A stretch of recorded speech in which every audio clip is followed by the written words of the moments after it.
Nous avons analysé ensemble les étapes de génocide, les 10 étapes, et nous avons même conclu que, compte tenu de tout ce qu'on a vu, même le Burundi, notre pays, il y a les signaux qui ne trompent pas que si vraiment l'État du Burundi, s'il ne parvient pas à bien gérer la situation, il y a risque d'un génocide dans notre pays. Il y a les indicateurs, par exemple, il y a des discours de haine qui sont prononcés généralement par les autorités au haut niveau et même les autorités du pays.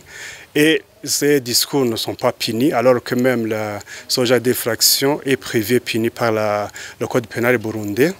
Et ça montre que même l'État est de la part de ces gens qui sèment la terreur au Burundi. Premièrement, à l'État du Burundi, de mettre en place des outils juridiques, des outils politiques, mais aussi des structures qui peuvent arrêter ce genre de comportement pour certaines autorités du pays.